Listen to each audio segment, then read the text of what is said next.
রাজিম বিসমিল্লাহির রহমানির রহিম।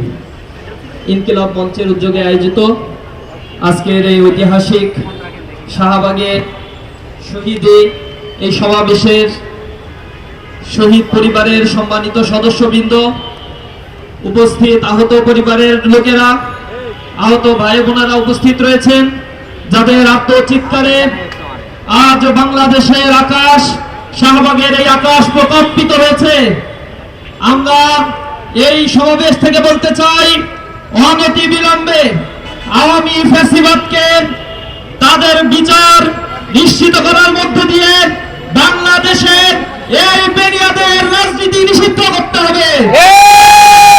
আপনারা জানেন, বিগত 15 বছর যে ফ্যাসিস্ট জালিম এই বাংলাদেশের মানুষের উপরে চাপা বসা ছিল, তাদের দ্বারা বিগত 15 বছর 1926টি বিচার বহির্ভূত হত্যাকাণ্ডের ঘটনা ঘটেছিল।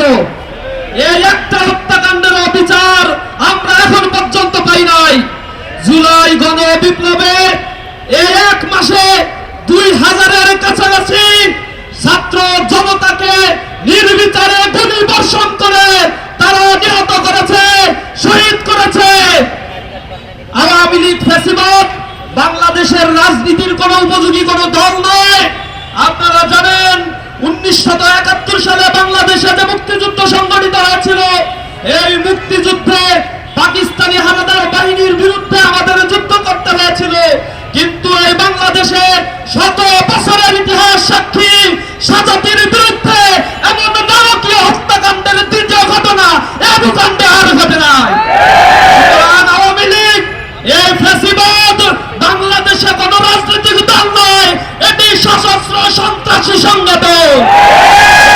এই সশস্ত্র সন্ত্রাসী সংগঠনকে অনতি বিলম্বে যদি নিষিদ্ধ না করা হয়, শহীদের রক্তের সাথে বেইমানি করা হবে। আমরা ছাত্র জনতা একতাবদ্ধ হয়ে এই ফ্যাসিবাদকে বাংলাদেশে চিরতরে নিষিদ্ধ করার জন্য কঠোর কর্মসূচির দিকে যাব ইনশাআল্লাহ। সরকারের প্রতি উদাত্ত আহ্বান জানাই, আপনারা যে রক্তের উপরে দাঁড়িয়ে আজ এই শাসন ক্ষমতা পরিচালনা করছেন, দয়া করে রক্তের সাথে গাদ্দারি করবেন না।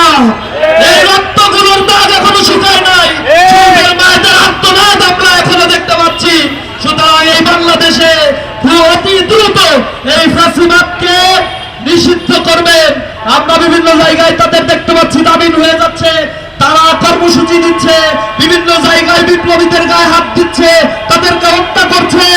আমরা আর কোন এই কুকর্মগুলো বরদাস্ত করবো না ইনশাআল্লাহ।